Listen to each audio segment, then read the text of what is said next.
Prince Harry and his wife Meghan have been named as Humanitarians of the Year. It was supposed to be a night of grace, glamour, and redemption. Meghan Markle and Prince Harry arrived in New York for the Humanitarian Awards, ready to remind everyone their names still carried purpose, polish, and prestige. But before they even stepped out of their Manhattan hotel, one short phone call flipped the whole mood. Inside their suite, stylists rushed between racks of designer looks, publicists checked camera angles, and assistants went over the schedule again and again. The night had been mapped out down to the second. Tailored outfits, flawless lighting, tight security. Harry stood by the window, staring at the skyline, phone in hand. Everything seemed locked in, until that call came through. It's of her mocking Harry. A representative from the awards committee spoke in a steady, careful tone. The couple's request for a private jet, fully covered by event sponsors, had been reviewed and declined. No long speech, just a simple, "We're sorry, but we can't accommodate that." For most guests, that would be small stuff. For the Sussexes, it hit different. That quiet no felt bigger than travel plans. It felt like a signal that the energy around them had changed. These humanitarian awards were built on themes of humility and service. A sponsor-paid private jet did not match that vibe. The committee's call was not about embarrassment. It was about sticking to their principles. She was definitely trying very hard. Still, for a pair once used to royal perks and automatic yeses, hearing no sounded unfamiliar, almost loaded with meaning. Rejection was not new to them, but hearing it from a stage meant to honor them? That landed hard. It wasn't anger that filled the room. It was silence. The kind of disbelief that hits when a door you always walked through suddenly stays shut. The refusal sounded polite, almost gentle, but it sat heavy in the air, and the timing was rough. Weeks earlier, Meghan's appearance at Paris Fashion Week had already stirred talk. She sat front row at Balenciaga, cameras flashing. The Duke and Duchess have championed positive mental health in young people, highlighting the dangers of social media. Yet whispers claimed she was not on the official guest list. Her outfit looked stunning, no doubt, but it was not custom. In fashion circles, that detail speaks loud. Borrowed can mean welcome, but not fully embraced. Then rumors surfaced about a drive through the same Paris tunnel where Princess Diana lost her life. Later, Meghan said she didn't realize the history. A lot of people found that hard to accept. Online chatter turned sharp, with critics saying she was echoing Diana instead of carving her own lane. By the time she left Paris, the flashbulbs were still popping, but the warmth had faded. So when the New York awards came up, it felt like a reset button, a clean stage, a fresh headline. That afternoon phone call shifted everything. This was not about travel. It felt symbolic. The world was no longer bending on cue. Inside their circle, the mood turned serious. No shouting, no drama, just long pauses and quiet strategy. When did the easy yes turn into a firm no? That was the worst public disaster that they've had since I don't know when. Their team moved fast, pointing to safety concerns, which is understandable for high-profile figures, but the event committee stayed steady. A luxury jet tied to a humanitarian gala did not match the message. That choice, made quietly in an office, carried weight. The awards built their name on honoring real service. Activists, doctors, community leaders, funding a private jet, even for royal names, would shift the spotlight from impact to excess. The refusal was calm, but it spoke volumes. Integrity over image. Planning moved forward, travel plans adjusted, talking points softened toward gratitude and unity. On the surface, everything looked smooth. Behind closed doors, though, the line between fame and philanthropy felt tighter than ever. The setback revealed a hard truth. Image control was not as strong as it once was. Conversations inside their camp turned toward one word: strategy. For years, their appearances were mapped out like a movie set. Lighting angles, seating charts, camera cues. A publicist has done their job, and what they're doing is they're finding these charities that are willing to make Harry and Meghan look good. Every detail pushed a story of purpose and independence. But now every small misstep brought louder scrutiny. Paris had already sparked chatter. New York could not risk another awkward headline. Industry watchers called it part of a bigger shift in Hollywood and charity culture. Celebrity activism was changing. Star power was fading. Substance was the new currency. One insider put it plain: audiences trust authenticity now, not performance. That change hit the Sussexes directly. Once centered in every frame, they now faced a space that did not automatically bend for titles or buzz. This was not some dramatic fall from grace. It was pressure, different and sharper. Their name still carried global recognition, but the built-in privilege around it was thinning out. Visibility alone was not enough anymore. Alignment mattered. Their presence could still elevate a cause, but only if their actions matched the message. As the event got closer, the nerves were not about speeches or flashbulbs. It was about tone. How do you project humility when your brand was built on spectacle? The answer would play out on stage.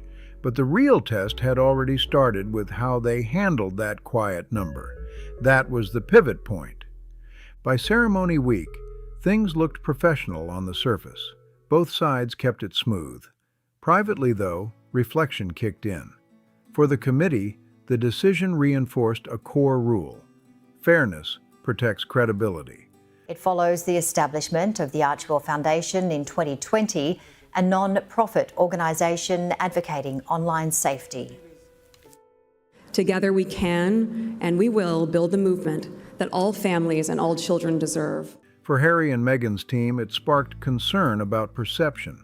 Would the press spin the denial as shade, or would it pass unnoticed? Media chatter had shifted. Less talk about outfits and spotlight, more talk about consistency. Did their public words line up with private choices? The jet refusal, never announced publicly, still echoed in certain circles. A subtle reminder that even high-profile names answer to standards. Reputation follows behavior, and that message traveled fast. Within the Sussex household, the whole prep vibe shifted. The focus moved to gratitude, not grandeur. Internal notes carried softer wording, fewer bold slogans, more talk about authenticity. It was quiet but intentional. No more big themes about reclaiming power. The new aim was simple: show steadiness, humility, and relevance through presence, not performance. Observers said the pivot was overdue. Fame opened doors, sure, but philanthropy demands depth. The couple who stepped away from royal structure to build independence now faced another reality check. Freedom still answers to accountability. Public figures cannot fine-tune every reaction, no matter how polished the team behind them. The committee's calm refusal created a ripple. Other charities, watching closely, reportedly pointed to it as an example of protecting integrity. Not disrespect, not drama, just standards. In a time when social media blurs sincerity with showmanship, that clarity stood out. For Meghan and Harry, it landed personal. They had worked hard to reshape life after royalty. But that identity carried tension. Independence mixed with influence. Advocacy blended with brand power. The New York denial brought that contrast into sharp focus. It was not humiliation, it was revelation. I talked to a body language expert who works for the government, and he said that that'll be on Kinsey Schofield Unfiltered Friday. And he said that he's never seen Meghan so defeated than in that clip. Yeah. He said, you watch her melt. You completely see that she is shaken by this. Real influence does not beg for validation. What followed was not anger or distance. It was awareness. If they wanted to be taken seriously in global charity spaces, the shift had to be real. Less celebrity shine, more consistent action. The world was not shutting them out. It was asking for proof before applause. The symbolism stretched beyond one city. Their narrative had long leaned on glamour. Now it edged toward credibility. The awards did not reject them. It mirrored them. And that reflection, stripped of excess, highlighted what mattered most: sincerity over spectacle. When the night finally arrived, the scene felt different. No blazing crowd barriers, no dramatic motorcade, just a single black SUV sliding quietly into Manhattan traffic. The arrival felt calm, almost low-key. Inside, chandeliers cast a soft glow. Guests mingled with focus, not frenzy. The energy was steady, intentional, grounded. When Meghan and Harry walked in, heads turned out of courtesy, but the dramatic gasps that once followed them were gone. They took their seats without fanfare. The spotlight stayed on the stage, where honorees from grassroots organizations spoke about real work in real communities. When it was their turn, both stepped up with calm, practiced poise. Their words were measured, their tone steady. They spoke about compassion, resilience, and service without chasing applause. The room listened. No viral one-liners, no oversized gestures, just gratitude. The applause that followed felt warm, but controlled. Not explosive, not starstruck, genuine. It mirrored a crowd that had shifted from fascination to evaluation. They were not framed as royal rebels or Hollywood royalty anymore. They were public figures among peers, sharing space instead of commanding it. Harry cannot fake. He cannot fake love. He can only show his disdain. And it sure as hell reminds me of the latter stage between Prince Charles and the then Prince Charles and the Princess of Wales when they went to that trip in Korea. Oh, my dear Lord. And what came next? Divorce. For the organizers, the night confirmed their choice. The mission stayed front and center. Coverage afterward highlighted the causes, not celebrity chatter. For the couple's team, it was a clear sign. Presence alone could not steer the narrative anymore. The jet that never took off lingered as a quiet symbol over the evening. It reflected the new reality: influence without immunity. The world would still listen, just not blindly. That truth may have felt sharp, but it carried direction. Inspiration now depended on alignment, not expectation. As the event wrapped, they left hand in hand through a side exit. The air outside felt crisp. A few photographers stood waiting, flashes soft and spaced out. No shouting, no frenzy. Just streetlights bouncing off glass towers. It was not a fall from grace, it was grounding, and grounding can reset everything. The next morning's headlines were simple. Meghan and Harry attend Humanitarian awards. No controversy, no viral storm, just calm reporting. The quiet felt unusual for a pair once surrounded by constant noise. Yet inside philanthropic circles, that silence spoke loudly. The committee's stance on luxury travel became a subtle benchmark. Integrity was no longer assumed. It had to be demonstrated. Event planners, charity heads, and sponsors quietly respected the consistency. It proved generosity and restraint can exist side by side. Glamour does not define giving. For Meghan and Harry, that realization landed deep. They had built a brand blending royal history with modern independence. Now the balance demanded something steadier. Now they were learning the power of restraint, how humility can rebuild trust faster than the loudest publicity push. The refusal did not humiliate them, it recalibrated them. In the days that followed, their team stayed disciplined. No spin, no dramatic explanations, no defensive interviews lined up to fight ghosts. They let the moment breathe.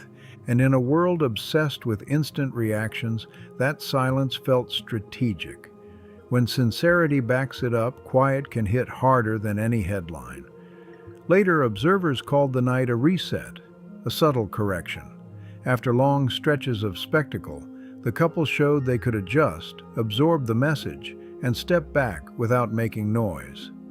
The private jet that never lifted off turned into a symbol of where they stand now.